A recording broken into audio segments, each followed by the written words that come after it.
ఇదేంటి గోడ అనుకుంటున్నారా? కానే కాదు, ఇల్లు. ఎస్, నిజం, ఇల్లు ఇది. కానీ కేవలం 8 గజాల్లో కట్టినటువంటి ఇల్లు. 8 గజాలలో 8 లక్షలు అయిందంట ఇల్లు. నాకు చాలా వెరైటీగా అనిపించింది. యాక్చువల్గా ఇది హయత్నగర్ మండలంలోని కుంట్లూరు విలేజ్ లో ఉంది. ఒకసారి ఆ ఇల్లు చూద్దాము. అసలు 8 గజాల్లో ఇల్లు ఎలా సాధ్యం కట్టడము, ఒకవేళ కట్టినా కూడా అందులో ఉండటానికి వీలవుతుందా? చాలా డౌట్స్ ఉన్నాయి నాకు. రండి ఒకసారి చూసేసి క్లారిఫై చేసుకుందాం.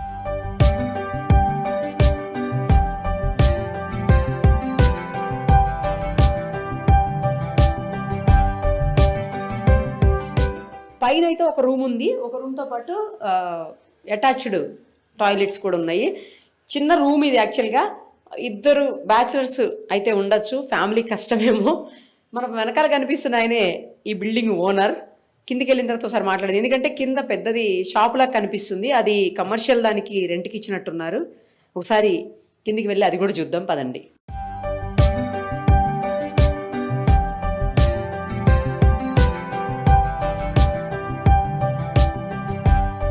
ఇది కింద రూము చూసారు కదా, కమర్షియల్ ఎస్టాబ్లిష్మెంట్ ఉన్నటువంటి రూము.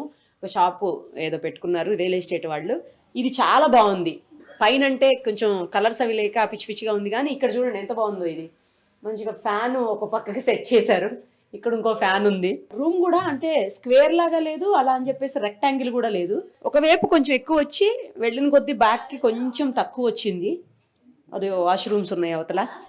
చైర్స్ వేసుకొని ఒక 5-6 మంది కూర్చునే దానికి వీళ్ళు చిన్న ఆఫీస్ పెట్టుకున్నట్టున్నారు ఇక్కడ. కానీ బాగుంది వెరైటీగా. ఎందుకంటే 8 గజాల్లో ఇల్లేంటి అసలు సాధ్యం కాదు కదా. మినిమం ఒక 50 గజాలైనా లేకుండా మనం అసలు కన్స్ట్రక్షన్ చేయలేము.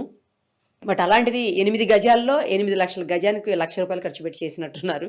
చాలా బాగుంది. అసలు ఇది ఎలా సాధ్యమైందో ఒకసారి ఓనర్తో మాట్లాడదాం పదండి. 8 గజాల ఇల్లు ఓనర్ రమేష్ గారు ప్రస్తుతం మనతో పాటు ఉన్నారు. ఒకసారి ఆయనతో మాట్లాడదాం. రమేష్ గారు, ఏంటండి 8 గజాల్లో ఇల్లు ఏంటి? నాకు అసలు వినగానే చాలా ఆశ్చర్యంగా అనిపించింది. అసలు సాధ్యం అవుతుందా అనిపించింది. బట్ ఇక్కడికి వచ్చి చూసిన తర్వాత సాధ్యమేని అర్థమైంది. ఏం లేదు మేడం, రెంట్స్ వల్ల కట్టాల్సి వచ్చింది. మాకు కిరాణా షాప్ ఉంది, దానివల్ల రెంట్స్ వల్ల కట్టుకున్నాము. 3 years అవుతుంది కట్టి. కానీ 8 గజాల్లో ఎలా సాధ్యపడింది? అసలు వీలవ్వదు కదా. ఎందుకంటే కనీసం 50 గజాలన్నా ఉండాలి. బిల్డింగ్ ఏదన్నా ప్లాన్ చేసి కట్టాలంటే అట్లీస్ట్ 40 అయినా ఉండాలి. బట్ 10 కూడా లేదు అసలు. అట్లా ఎలా అసలు? అంటే మా డాడీ మేస్త్రి, నానే కట్టాడు. మా డాడీ కట్టాడు. ఇక కట్టి 3 years అవుతుంది. దీంట్లో బోర్ కూడా వేసుకున్నాము. దీనికి బోర్ ఎక్కడ వేసారు బోరు? లోపల ఇక్కడ ఉంటుంది కదా. లోన్ కూడా, యాక్చువల్గా లోన్ కూడా ఉంది దీని మీద. 8 గజాలు ఇంటికి లోన్ కూడా ఇచ్చారా? సొసైటీలో తీసుకున్నాము. అది 6 లక్షలు లోన్ కూడా శాంక్షన్ అయింది. గోల్డ్ మ్యాక్స్ సొసైటీ అని మా పిఎన్టీ కాలనీలో దిష్ణాలో ఉంటుంది. వాళ్ళే ఇచ్చారు. రెగ్యులర్ గా కట్టుకుంటున్నాము. ప్రస్తుతానికి లోన్ క్లియర్ అయితేనే మనది అంతవరకే. కాకపోతే ఓనర్ మీరేగా? ఓనర్ నేనే, కానీ లోన్ ఉంది దీని మీద. అట్లా ఎంత అండి ప్లింత్ ఏరియా? ఎంత ఇది? ఇటు సైడ్ ఎంత, అటు సైడ్ ఉంటుంది మేడం? 10-11 ఉంటుంది. ఫ్రంట్ లోతేమో 25 ఉంటుంది. అంటే లోపల ఎన్ని అడుగులు ఉంటది? ఎస్ఎఫ్టీ ఎంత ఉండొచ్చు? ఏమో మేడం, మేము ఎప్పుడు కొనలేదు. కట్టాము అంటే ఎంత వరకు ఉందో అంతవరకు ఫుల్ ప్యాక్డ్ గా కట్టేసాము. అంతే. ఇక్కడ ఒక్క చిన్న ఇంచు కూడా వదలకుండా కట్టేసి కూడా ఇంచు కూడా వదలకుండా కట్టాము. ఇంకా కాకపోతే ఇంకా ఇక్కడైనా అక్కడైనా ఇంకా దగ్గర చేసి కట్టారు. 7 గజాల్లో కట్టాము అనుకుంటా. 8 కూడా కాదు అయితే పూర్తిగా 8 కూడా కాదు, 7 గజాల్లో కట్టాము. మొత్తం దగ్గర చేసి కట్టించారు. అప్పుడు 3 సార్లు గుల కొట్టించి కట్టించిండు. మళ్ళీ అట్లనే కట్టాము. మరి స్ట్రాంగ్ గానే ఉంటుందా ఇంత చిన్న ఇల్లు? స్ట్రాంగ్ గా ఉంటదండి. 4 పిల్లర్లు వేసాము. పిల్లర్లు ఉన్నాయి కదా, 4 పిల్లర్లు ఉంటాయి. పిల్లర్లు వేసే కట్టాము. మా డాడీ దగ్గరుండి కట్టించాడు. మీ డాడీ దగ్గర ఉంది. ఎన్ని రోజులు పట్టింది కట్టడానికి? 3 months పట్టింది. 3 months పట్టింది. ఓకే. ఎంతమంది పనిచేశారు దీనికోసం? నలుగురమే చేసాము. ఎంత ఖర్చు అయింది మొత్తం? 8 lakhs దాకా ఖర్చు. 7 to 8 వచ్చింది. టైల్స్ అవన్నీ వాడారా లేకపోతే నార్మల్ గానే స్టోన్స్? టైల్స్ ఏమీ మేము ఉంటాము కింద కిరాణా షాప్ పెట్టుకొని పైన ఉందామని కట్టుకున్నాము. ఇక అక్కడ ఇంకా 2 years ఉంది ఇంకా అగ్రిమెంట్. అలానే కట్టుకున్నాము. తర్వాత మేమే షిఫ్ట్ అవుతాం. తర్వాత కొన్ని రోజుల తర్వాత మీరే వస్తారా? మేము వచ్చేస్తాం. ఇప్పుడైతే రెంట్కి ఇచ్చారా పైన కింద? పైన ఇప్పుడు ప్రస్తుతం ఖాళీ ఉందని కింద ఇచ్చాము. ఈ బాలన్న అని ఆయన్నే ఇప్పించాడు, ఆయన్నే రెంట్కి తీసుకున్నాడు. అట్లా. ఎంత రెంట్ కింద? 2,000 వచ్చాయి. పైన పైన 2,000 సార్. మళ్ళీ మీరు ఓన్ హౌస్ ఉంచుకొని మీరు కిరాయికి ఉండి వేరే దగ్గర కిరాయికి ఇవ్వడం మేము అది రెంటే అండి, మేము ఉండేది రెంటే. అది కిరాయికి ఉండి మీరు ఎందుకు ఇది కిరాయికి ఇచ్చారు? ఇంకా డెవలప్మెంట్ ఇంకా కాలేదు కదా, అయ్యాక వద్దామని ఒక ఉద్దేశం ఉంది. ఎందుకు చుట్టుపక్కల ఇల్లు బాగానే కనిపిస్తుంది? ఇంకా కావాలి మేడం, అక్కడ ఇక్కడ చాలా ఆడ 6,000-7,000 వరకు కడతాము. అట్లా అని ఇంకా కట్టుకొని తర్వాత షిఫ్ట్ అవుదామనే ఒక ఉద్దేశంతో. మీరు ఎంతమంది ఉంటారు ఇంట్లో? మేము 4 మేడం, 2 పిల్లలు. మరి మీ నలుగురికి పైన సరిపోతుందా? అంటే అబ్బో అవుతుంది అనుకోలే, కట్టేసాము అంతే. ఇంకా అది రెంట్లు కట్టుకోలేక కట్టేసాము అంతే. అట్లా మీ నాన్ననే దగ్గరుండి కట్టారా మొత్తం? మా నాన్న మేస్త్రి, ఆయనే కట్టాడు. మీరేం చేస్తారు? నేను బోర్వెల్స్ ఏజెంట్ అండి, జేసీబీ బోర్వెల్స్ ఏజెంట్, అదే చేస్తాను. ఎన్ని ఫీట్కి పడింది బోరు ఇక్కడ? పైన పడింది 80 నుంచి స్టార్ట్ అయింది. 350 వేసుకున్నా, కేసింగ్ 120 ఫీట్లు కొట్టించుకో. మా కేసింగే 120 కొట్టారా? కేసింగ్ 120 నేను అంటే పర్సనల్ గా కొట్టించుకున్నాను. నా మన చేయి పని కాబట్టి. చాలా బాగుందండి మీ ఇల్లు, బుజ్జి బుజ్జిగా ముద్దు ముద్దుగా ఉందండి. ఇక కామన్ గా మేడం, ఇక రెంట్స్ కట్టుకోలేక. మీరు కూడా హైట్ తక్కువ ఉన్నారు, మీ బిల్డింగ్ కూడా అలాగే మీకులాగే వెరైటీగా. అట్లానే ఏం లేదు మేడం, ఇక రెంట్స్ గురించి ఆలోచించుకొని కట్టాము అంతే. కానీ మళ్ళీ రెంట్కి ఇచ్చారు తీసుకుపోయి. ఇంకా కొన్ని రోజులు ఇక మా బ్రదర్లే అనమాట, ఆయన మా ఇంట్లో రిలేటివ్లేగా. ఇక ఆయనే ఇప్పించాడు, ఆయనకే కట్టి ఆయనకే ఇచ్చిన. ఇప్పుడు లోపలన్నీ స్టోన్స్ నార్మల్ బ్రిక్సే వాడారా? ఎట్లా వాడారు? బ్రిక్సే మేడం, బ్రిక్సే 4 ఇంచ్ వాళ్ళు బ్రిక్స్ తోటే కట్టాం. మంచిగా స్ట్రాంగ్ గానే కట్టినాం. మేము ఉన్నప్పుడు సీకులు కూడా రేటే ఉంది, ఇసుక రేటు కూడా 3,500 ఉండే టన్న అప్పుడు. సిమెంట్ ఎంత ఉండే అప్పుడు?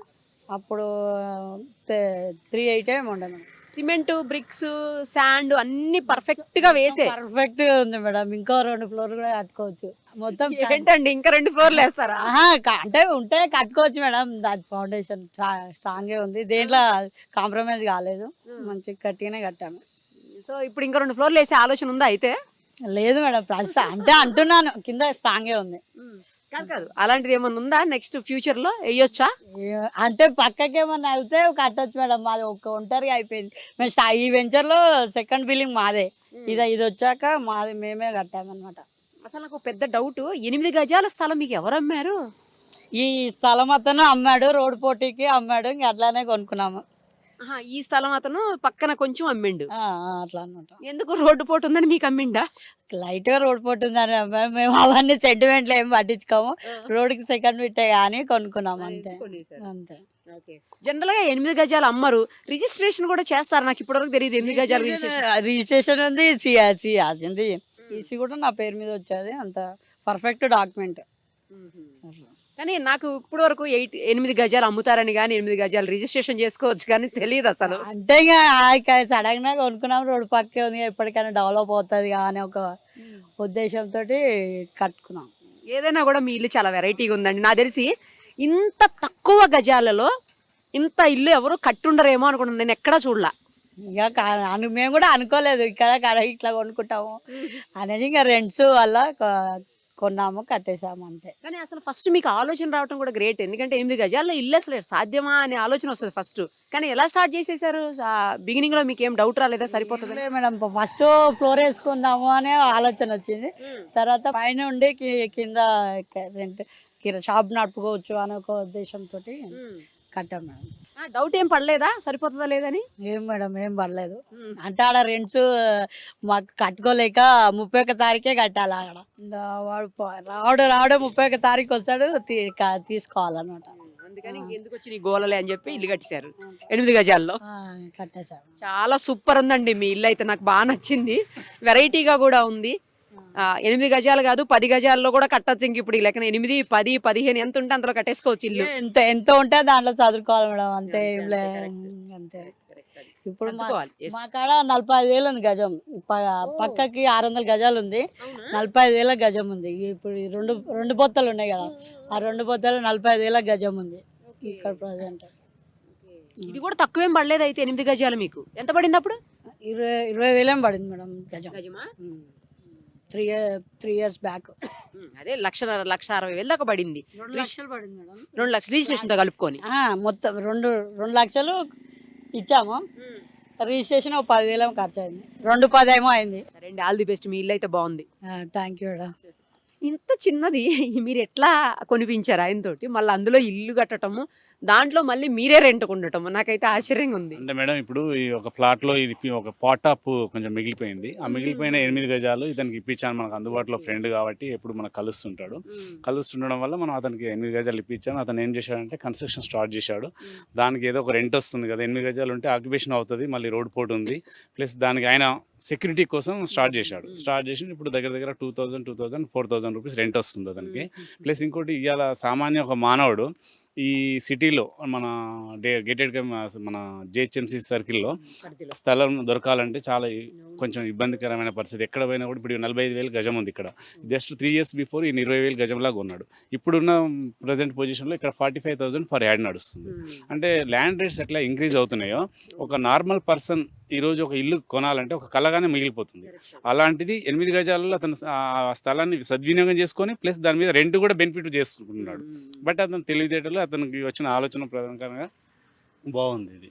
ఎందుకంటే ఈ రోజుల్లో ఒక కామన్ మ్యాన్ అనేది హైదరాబాద్ సిటీలో ఇల్లు కొనాలంటేనే కొంచెం కష్టతరమైన పని. ప్రతి ఒక హ్యాడ్ కూడా చాలా విలువైనది. నాకు ఇప్పటి వరకు 8 గజాలు ఇల్లు అంటే 8 గజాల స్థలం కొనొచ్చని హైదరాబాద్లో అయితే కాదు అసలు స్థలం కొనొచ్చని, ఆ స్థలంలో దానికి రిజిస్ట్రేషన్ ఉంటుందని నాకు తెలియదు అసలు. 8 గజాలు 2 గజాలు 5 గజాలు కూడా స్థలం రిజిస్ట్రేషన్ చేస్తారు. బట్ కాకపోతే 8 గజాలు ఇల్లు కట్టడం అనేది మన హైదరాబాద్లో మన తెలంగాణలో రాష్ట్రంలోనే ఫస్ట్ టైం ఇది ఇల్లు. అలాంటిది ఇక్కడ ఏంటంటే 20 గజాలు 30 గజాలు 45 yearsలో కూడా ఇల్లు కట్టుకొని ఒక మిడిల్ క్లాస్ పీపుల్ ఒక రెంట్ పర్పస్ నెలకు వచ్చేసరి రెంట్ కట్టాలని కొంచెం ఇబ్బంది అనుకునే వాళ్ళు, సొంత ఇల్లు అంటూ ఒకటి కళ ఉండాలనుకునే వాళ్ళు, ఒక చిన్న ఫ్యామిలీ ఉండొచ్చు. ఒక 45 గజాలు ఇంకా బాగా 2-3 రూమ్స్ వచ్చేసి ఒక చిన్న ఫ్యామిలీ మెయింటైన్ అవుతుంది. ఇందులో అంటే అతనికి ఒక ఫ్యామిలీ మెయింటైన్ అవుతుంది. ఇప్పుడు కూడా ఇక్కడ కూడా ఒక ఫ్యామిలీ ఉండొచ్చు. ఎలా అంటే పైన పిల్లలు అతను పడుకుని బెడ్రూమ్ చేసుకున్నా, కింద వంట రూమ్ అట్లా చేసుకున్నా కూడా ఉండొచ్చు అనమాట. కాకపోతే ఇది రోడ్డుకు దగ్గరలో ఉంది కూడా అతను ఆఫీస్ లాగా దాన్ని మెయింటైన్ చేస్తున్నాడు. పైన కూడా వేరే వాళ్ళకి రెంట్కి ఇచ్చాడు. అది ఈ రోజుల్లో హైదరాబాద్లో స్థలం కొనాలంటే మీకు ఉన్నది తెలుసు కదా విషయం. అట్లా అని చెప్పి కాదు, నేను ఫస్ట్ చూసి గోడ అనుకున్నానండి, ఇల్లు అనుకోలేదు. అవునవును. ఇది ఎట్లా ఉంటుందంటే రెక్టాంగిల్ ముందు ఇట్లా సమోసా టైప్ లో ఉంటుంది. ఆ వెనక వెళ్తేనేమో ఒక 1 feet ఉంటుంది, ముందుకు వస్తే 11 feet ఉంటుంది. అట్లా దాంతో అందరు చూస్తూ చాలా మంది ఇక్కడ నుంచి వెళ్తూ వాళ్ళు ప్రతి ఒక్కరు దీన్ని ఒక డిఫరెంట్ గా చూస్తూ పోతుంటారు. ఇక్కడ ఒక సపరేట్ ఇల్లు ఏంది, బ్యాక్ సైడ్ ఒక 1 feet ఉంది, ఫ్రంట్ సైడ్ 11 feet ఉంది, అలా అని చెప్పి అందరు అనుకుంటూ చర్చించుకుంటారు దీని గురించి. ప్రతి వాళ్ళు ఈ రోడ్ వెంబడి వెళ్ళే వాళ్ళు, ప్రతి ఒక్కరు కుంట్లూరు రోడ్ నుంచి వెళ్ళే వాళ్ళు ప్రతి ఒక్కరు చూసి దాన్ని ఏమంటారంటే ఖచ్చితంగా దానికి కొంచెం మాట్లాడుకుంటారు దాని నుంచి. చూడగానే అయితే గోడలా ఉందండి. 100% ఒక వాల్ లాగా ఉంటుంది. అసలు ఇల్లు అనుకోరు, దగ్గరకు వచ్చి చూస్తే వీళ్ళలాగా ఉంటుంది. అవును, చాలా బాగుందండి. మీరు కూడా అలాంటి దాంట్లో ఉండటం. మాకు కూడా ఒక స్పెషల్గా ఏంటంటే వచ్చిన వాళ్ళు ఏదైనా ఒక కస్టమర్ ఒక ప్లాట్ కొనాలని ఈ ఏరియాలోకి వస్తే ఎలా ఉంటుందంటే మనకు అడుగుతాడు, ఇది ఎన్ని గజాలు, ఇది 8 గజాలు. 8 గజాలలో మీరు ఆఫీస్ మెయింటైన్ చేస్తున్నారు, ఇంత మంచి ఇట్లా ఉందా ఇల్లు అని ఒక పర్టికులర్గా దీని ఒక బ్రాండ్ నేమ్ లాగా ఉండిపోతుంది ఇక్కడ ఏరియాలో. ప్రతి ఒక్క కస్టమర్ వచ్చిన వాళ్ళందరూ, విజిట్ చేసిన వాళ్ళందరూ పర్టికులర్గా వచ్చి చూస్తారు దాన్ని. ఎంత ఉండొచ్చు అండి లోపల ప్లింత్ ఏరియా? ఎంత ఉండొచ్చు? ప్లింత్ ఏరియా వచ్చేసి మనకు 30 feet ఉంటుంది మేడం. అంటే 30 feet square feet, 30 square feet 40 square feet ఉంటుంది. దాంట్లో ఒక 10 members వరకు మనకు దాంట్లో ఉండగలుగుతారు, కూర్చోవడానికి ఉంటారు. ఒక 10 members ఉండొచ్చు. అక్కడ 5 members, ఇక్కడ 5 members, ఒక కౌంటర్లో ఒక 2 members, ఒక 10 members కూర్చోగలుగుతారు. ఆ ప్రాబ్లం ఏం లేదు. ఇక అట్లా ఉంది కాబట్టి మనం కూడా దానికి రెంట్ ఇచ్చి ఇప్పుడు ఆఫీస్ మెయింటైన్ చేయగలుగుతాం. మొత్తం కలిపి ప్లింత్ ఏరియా ఎంత ఉండొచ్చు అండి? ఒక 60-70 ఉంటుందా? 60 ఉండదు మేడం, 45 ఉంటుంది. మొత్తం బ్యాక్ వరకు చూసుకుంటే 45 ఉంటుంది. వాష్రూమ్ అంతా కలుపుకుంటే 30 మనం యూజ్ చేస్తున్నది అన్నది అంతే. 8 గజాలు అంటే అంతే స్క్వేర్. కింద పైన కలిపి మనకు 90 square feet వస్తుంది. 90 వరకు వస్తుందా? నేను 70 వస్తుంది. లేదు, 90 square feet వస్తుంది. సూపర్ అండి, మొత్తానికి అయితే బాగుంది, వెరైటీగా బాగుంటుంది మేడం ఇది. Okay, thank you madam.